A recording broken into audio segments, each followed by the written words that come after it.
exposition événement intitulée Le Modèle Noir. C'est au musée d'Orsay à Paris.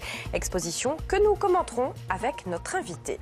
Bonsoir Naël Vernedeuil, vous êtes enseignant, vous êtes co-auteur du livre Noir entre peinture et histoire qui est paru aux éditions Omniscience. Vous avez vu cette exposition. Oui. En quoi c'est un événement ?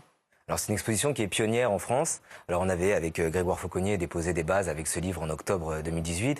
Et là de voir un grand musée, un des plus grands musées de France, s'emparer de la thématique, c'est un événement français. C'est aussi un événement parce qu'enfin les institutions osent utiliser le mot noir sans gêne, sans guillemets, utiliser une catégorie sociale, ethnique qui existe dans notre pays. Et ça, c'est une avancée vers un petit peu ce qui se passe dans le monde anglo-saxon.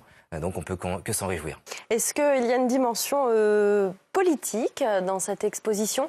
On redonne aussi toute leur place, on redonne une identité, une dignité à ces figures noires ? Alors, je pense qu'il y a une dimension politique parce qu'aujourd'hui on est dans cette diversité et c'est un peu le message de notre livre, c'est toujours se dire la minorité apporte à la majorité apporte à la minorité.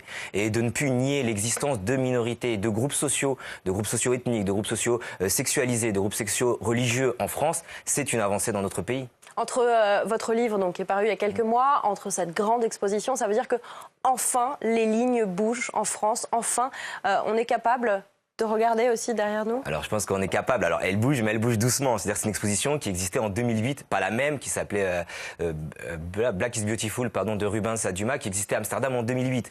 Donc cette exposition, elle était à New York avant. En France, on s'en acquiert, on développe le sujet seulement en 2019. Ça bouge doucement, mais ça bouge. Qu'est-ce qu'il faut faire pour que ça bouge plus ? Il faut continuer les initiatives et je pense qu'il faut agrandir un peu les chronologies, les bornes chronologiques, pas se restreindre au 19e, 20e siècle, aller jusqu'au 15e siècle, aller voir à la Renaissance pour voir justement que la diversité de notre continent, parce que je le sors même de la France pour la mettre sur notre continent, elle est bien plus ancienne que ce qu'on peut espérer, que ce qu'on peut croire souvent.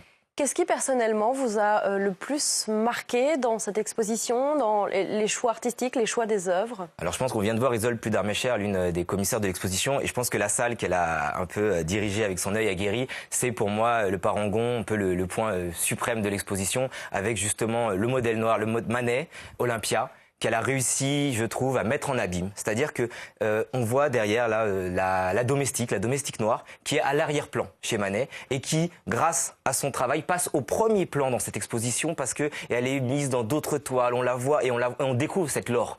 Cette femme qui s'appelle Laure et on la découvre à travers un parcours qui est assez bien structuré. On lui a redonné une place, on lui a redonné un nom. Exactement, on lui a redonné un nom avec des travaux qui ont été effectués l'année dernière par d'autres historiens. Mais voilà, c'est tout ce petit travail, ces petites pierres à l'édifice qui amènent justement à une grande histoire, à la grande histoire de France.